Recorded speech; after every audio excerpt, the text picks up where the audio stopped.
Hey, hi everybody. Happy Thanksgiving. I am Tyreek Johnson, and we are going to be talking about, we're going to be reviewing a lecture from History 202, which is African American history. This is an undergraduate level course meant for as an elective and also meant for people who are majoring in African American studies or history. So we are going to pick up our lecture at the we're going to continue our lecture on from enslaved to Africa, and we are now talking about the Middle Passage. As you can see from this photograph, this is a very old drawing of people, newly enslaved people being marched to the coast. Now, interestingly enough, this is probably not the most accurate picture you're going to find, primarily because it is showing you two white men marching Africans to the coast, which they figured out pretty quickly that that was not the best way to make your living. So let's talk about it. Now, so let's start with capture and confinement because most times when we talk about the Middle Passage, we tend to talk about the Middle Passage starting with the ship. But that's not where your journey starts. Your journey starts when you're captured.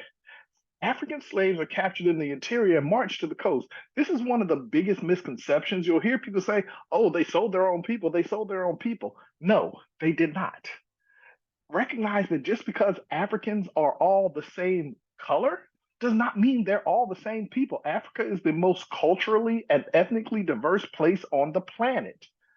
So when they say they're selling their own people, that's like saying French people and English people are the same people.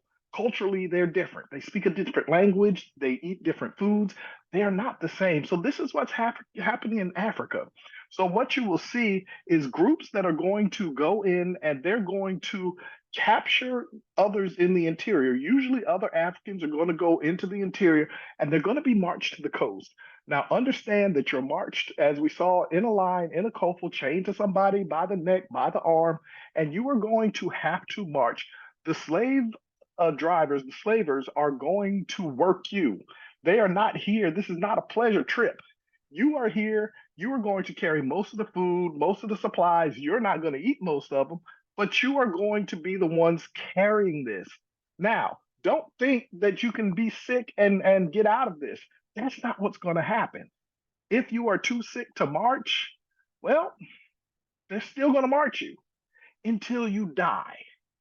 You will then be left on the side of the road, and we will keep on going. Understand that at least 1 in 10 captives died during this part of the transit. We don't have actual numbers because we simply don't know.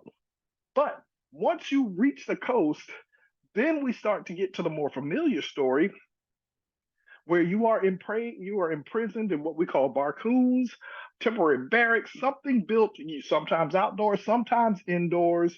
It's dark, it's dank, it's awful. There's nothing pleasant about it. If you're lucky, you have a corner or a hole to use the bathroom in, and you will be held there until ships arrive that start to trade you. Now, slaves are traded in season because, of course, we're wind powered. So we have to go when the winds are there. So you will stay there, could be weeks, could be months. You just don't know. But recognize your day started a week ago sleeping and now you were marched to the coast. You don't have a firm idea of what's actually happening. But what you do know is that your life is totally changed. Now, even on the inside, while you're being kept, you're not treated well. Oh, you're for sale. So you're kept well enough, but you are fed the barest minimum food to keep you alive, which A keeps it makes it more less likely that you'll escape, and B, it makes it less expensive. Now, of course, you are going to be inspected as if you were an animal. Understand that they will sniff your throat. I don't know what they're looking for, but that's one of the things they're going to do. You're going to have your throat sniffed. You may have, if you're a male, they're probably going to lick the side of your face to see if you have stubble so that they can ascertain exactly how old you are. These are the things that were pretty much par for the course. Now, no matter which way this is, it's awful. It's dark, it's dank. You may have some idea of what's going on, you may not.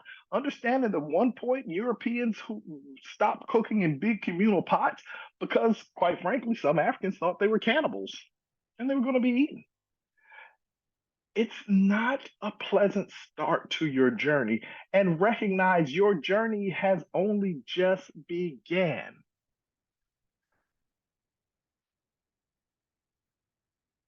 These are some of the tools of the trade, shackles, different things like that. Now, once we get to the slave coast, you have no idea what's going on. You don't know anything about the New World. You've never heard of any of this. All you know is that you're pretty much trapped and enslaved. So, slave ship crews are basically worried because this is the most vulnerable time, not just because slaves may escape, but this is a very good time for a mutiny. This is also a very good time for pirates to capture you up against the coast and rob you. Yes, pirating slave ships is profitable. So understand that this whole thing, well, it's just starting. Now, you're not going to gather all of your enslaved people from one coast or one area or one set of slave pens. That's crazy, right? No, you want to go and seek out people from different areas from to make sure that they don't speak the same language. Why? Because you don't want them to be able to talk and plot and plan. Ladies and gentlemen, do not forget that slave revolt on board ships is a real thing and it's not nearly as rare as you think. And oddly enough, often led by women, but we'll talk about that later. Just a picture of before being shipped out to the coast on board to get on board ship. Now, inside the slave ship, this is what you are probably most familiar with. You don't know when you're going to leave, but well, you're going to be there a while. Average transit is about 50 to 90 days. And understand that you have been taken out in small boats and then you are placed into onto the ship, shackled onto a board, shackled next to the person in front of you, and eventually, well, somebody's going to be stacked above you and above you in decks, in layers. That's called tight packing. Now, there's some problems with that we'll talk about in a minute, but the point is, this is how we are going to make the most effective use of the space on board ship. Now, there's some argument with that, but this is how it works. For the most part, you are going to be naked. Men are going to be the ones shackled together beneath, below deck. Women and children, well, they for the most part get the run of the ship. They're not really a threat. See, remember I told you women are usually the leaders of the slave revolts? This is why. But for the most part, being, well, free to roam the ship isn't really a great thing for women, but we'll get to that as well. So, in a tight packed ship, you are literally stacked on the decks. It's hot. It's miserable. They say you could smell a slave ship for miles, and I'm sure you could.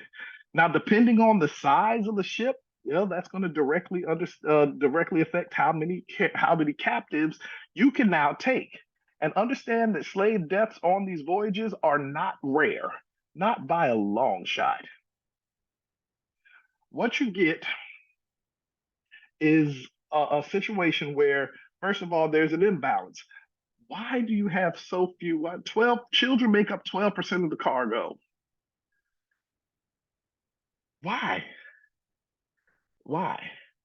But later on, we start to take more. Well, let's understand that for the most part, children are useless until we get to a certain age or a certain point in history where we can use children, especially in the fields. When we're talking about sugar, which is initially how this started, remember? Well, sugar's hard to run. You need men. You don't need women. You don't need children. That starts to change. You're not going to find family groups on ships. You intentionally separate families so that they are not together, so that again, they can't plot against you. Now, here's one of those very famous diagram that we've seen. Understand that this does not represent the entirety of the slack. This is one level. You will put boards above the people. and you will stack another level above them and stack another level of them. As you can see in one of the pictures, this is where you're at. If the man next to you gets sick, you have a problem. If the man above you, well, if he has to do anything, you have a problem. So you can imagine the sickness, the illness, and the deaths on board these ships. Now, understand, mutinies are not at all uncommon. Most of the time, male slaves are brought on the deck with other slaves. Every now and then, you have to dance the slaves to make sure that they stay in shape. So, whenever the male crewmen are brought up to eat, water's thrown at them to bathe, little medical check to make sure they're all right. The dead are just thrown off over the side of the ship, and we keep on going. Understand that most voyages, most seaborne voyages have minimal crews. Slave ships do not. They carry as many people as they think they need because, well, you don't want a mutiny. And again, dancing the slaves is just a way to exercise. If you don't want to dance, we will beat you until you do.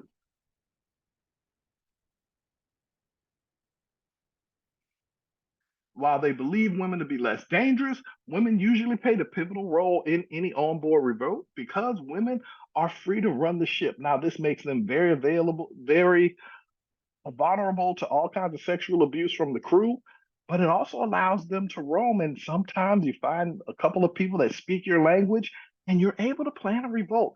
It works, it happens. It is not at all uncommon, but for the most, it's not exactly a normal thing. Most of these voyages do make it through. This is an example of loose packing a ship. You just kind of put people wherever you can get in, and we call it a day. Now, here's the question: do we loose pack or tight pack the ship? Here's the thing: if you're tight packing a ship, casualties are very high. Sometimes 40%, 60% or more is not uncommon. But if you're transporting 300 people, maybe you can afford to take that loss. Loose packing means, well, the captives are kept in better condition because they're kept not so packed on each other. Illness, death, disease is a lot less. You lose a much smaller percentage, but of course, you started with less, so you may get there with less. It really depended on the captain. Now, this is a picture of dancing the slaves. Basically, you see, I want you to pay particular attention to the sides of the ship because you see people lounging. Well, the men aren't actually lounging. They're there to make sure that you don't jump overboard. One of the more popular misconceptions, well, it's not a misconception, it did happen, was that enslaved people, newly enslaved people would go to the side of the ship and jump off. It did happen, but slavers are aware of this. So what do you do to make sure you keep your profit? You line the ship with extra crewmen so that when you bring the men on board to up on deck to dance the slaves, you make sure that you have people there so that they cannot easily jump overboard. Not as easy as it sounds, but that's kind of how we make it. So anyway, that is going to be the start of our middle passage lecture. We will talk about it more next time.